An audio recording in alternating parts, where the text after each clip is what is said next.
நம்ம ஒரு காரியத்தில் இறங்குறப்ப அந்த காரியத்தினுடைய வெற்றியும் தோல்வியும் வந்து இறைவனுடைய வழி அப்படின்னு சொல்லி எடுத்துட்டு நம்ம இறங்குறதுங்கிறது ஒரு முறை. அதனால தான் அந்த காலத்தில் போர் புரியறதுக்கெல்லாம் மன்னர்கள் போனப்போ பார்த்திங்கன்னா முதல்ல அவங்க குலதெய்வத்தை வழிபட்டுட்டு எனக்கு வந்து வெற்றிக்கான ஆசி கொடு அப்படின்னு சொல்லி அப்புறம் கிளம்பி போவாங்க.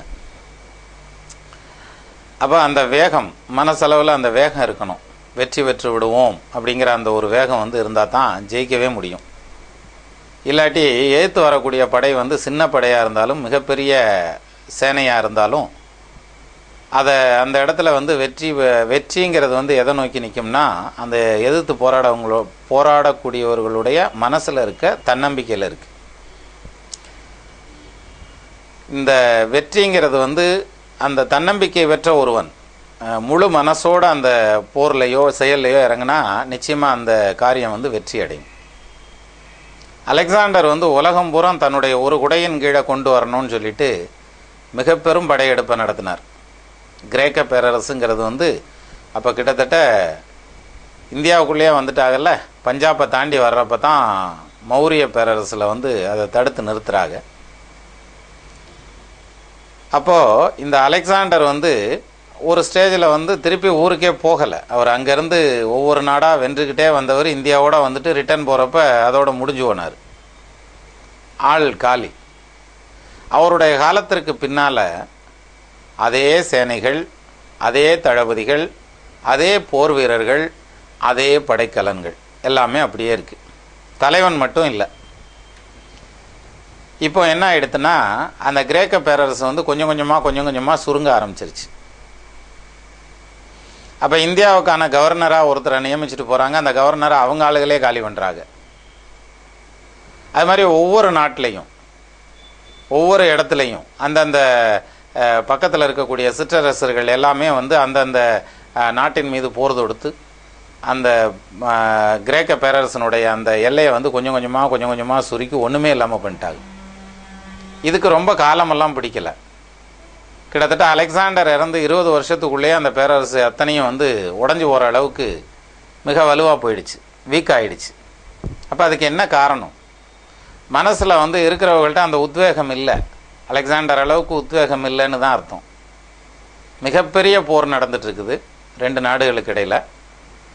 அதில் வந்து ஒரு பகுதியில் வந்து சேனை வந்து ரொம்ப சின்ன அளவில் இருக்குது, குறைவான போர் வீரர்களோடு இருக்குது. இன்னொரு பக்கத்தில் வந்து மிகப்பெரிய சேனை நிற்கிது. அவ்வளோ பெரிய சேனைக்கு மத்தியில் நம்ம போய் ஒரு சின்ன படையாக இருந்துட்டு நம்ம போய் வெற்றி அடைய முடியாது அப்படின்னு சொல்லி எல்லாரும் வந்து கலக்கத்தில் இருக்கிறாங்க, போர் வீரர்கள்லாம். அப்போ வந்து அந்த தலைமை தளபதி வந்து எல்லாம் இருக்கக்கூடிய படை தளபதிகளை எல்லாம் கூப்பிட்டு என்ன செய்யலாம், நம்ம போர் புரியலாமா அல்லது சமாதானமாக போயிடலாமா அப்படிங்கல. எல்லாம் சமாதானமாக போகலான்றாங்க. ஒரு சிலர் போர் செய்வோம், வெற்றி அல்லது வீர மரணம் அப்படின்னு பேசுகிறாங்க. அப்போ தான் இந்த தலைமை தளபதி வந்து ஒரு நாணயத்தை எடுக்கிறார். நாணயத்தை எடுத்து இப்போ இந்த நாணயத்தை சுண்டி விடுவோம். இதில் தலை விழுந்ததுன்னா நமக்கு வெற்றி நிச்சயம், நம்ம வந்து பாடுபட்டு போராடி வெற்றி பெறுவோம். பூ விழுந்ததுன்னா நமக்கு வெற்றி கிடைக்கிறதுக்கு வாய்ப்பு இல்லை, அதனால் இந்த போரை வந்து நிப்பாட்டிட்டு நம்ம பின்வாங்குவோம். நடு சென்ட்ரலில் நின்றுச்சுன்னாக்கும் போய் சரணடைஞ்சிடலாம் அப்படின்னு சொல்லிட்டு அந்த நாணயத்தை சுண்டி விட்டுறாரு. சுண்டி விட்டதும் பார்த்தா தலை விழுந்துடுது. அப்போ தலை விழுந்தால் வெற்றி நிச்சயம். நம்மளுடைய தெய்வத்தினுடைய அனுகிரகமே நம்ம பக்கத்தில் இருக்கிறதுனால நம்ம இதை பொறுத்து கவலைப்பட வேண்டியதில்லை. ஸோ நம்ம ஸ்டார்ட் பண்ணிடலாம், போரை நடத்துவோம், கண்டிப்பாக வெற்றி கிடைக்கும் அப்படின்னதும் பெரும் போர், ரொம்ப கடுமையான போர் நடக்குது. நடந்து முடிஞ்சதுக்கப்புறம் அந்த சின்ன படையாக இருந்த நாடே வெற்றி அடையுது.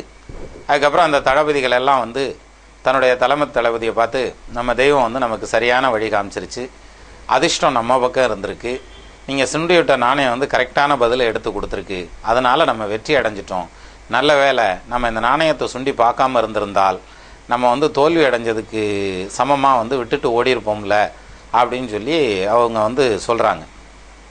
அப்போ தான் இந்த தலைமை தளபதி சொன்னாராம், நீங்கள் எப்படி இருந்தாலும் வெற்றி தான் அடைஞ்சிருப்பீங்க அப்படின்னா.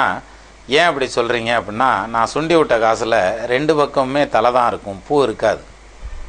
அப்போ தலை விழுந்தால் வெற்றி அப்படின்னாக்கா அந்த காசில் தலை தான் விழுந்தாகணும், நீங்கள் வெற்றி அடைஞ்சே தீரணும் அப்படின்னு சொல்லி சொன்னாராம். அப்போது எல்லாம் தயாராக இருந்தாலும் மனசில் அந்த வேகமும் தன்னம்பிக்கையும் மட்டும் இருந்துச்சுன்னா அவங்க நிச்சயமாக வந்து வாழ்க்கையில் முன்னுக்கு போவாங்கங்கிறதுல எள்ளளவும் சந்தேகம் இல்லைங்கிறத எத்தனையோ வரலாற்று நிகழ்வுகள் நமக்கு எடுத்து சொல்லியிருக்கு. அதுலேயும் ஒன்று தான் இது. அப்போது ஒரு காரியத்தில் இறங்கிறதுக்கு முன்னால் அந்த காரியத்தை பற்றின முழு வேகத்தோட அதில் இறங்குறதுக்கு முன்னாடி நீங்கள் எவ்வளோ வேணாலும் யோசிக்கலாம். இதை செய்யலாமா செய்ய வேண்டாமாங்கிறத எவ்வளோ வேணாலும் யோசிக்கலாம். அதை தான் நம்ம வள்ளுவரும் சொல்கிறார். அதாவது எண்ணி துணிக கருமம் துணிந்தபின் எண்ணுவோம் என்பது இழுக்கு. நம்ம வந்து யோசனை பண்ணிவிட்டு ஒரு காரியத்தை செய்யணும். இறங்கிட்டு யோசனை பண்ணுறதுங்கிறது மகா முட்டாள்தனம்.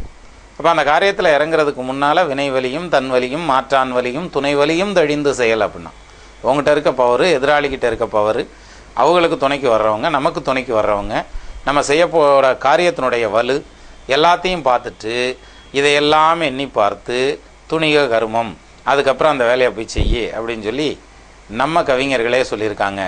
அதற்கான எடுத்துக்காட்டுகளாக வரலாற்று நிகழ்வுகளும் நடந்துட்டு வருது அப்படிங்கிறத நம்ம புரிஞ்சுக்கலாம்.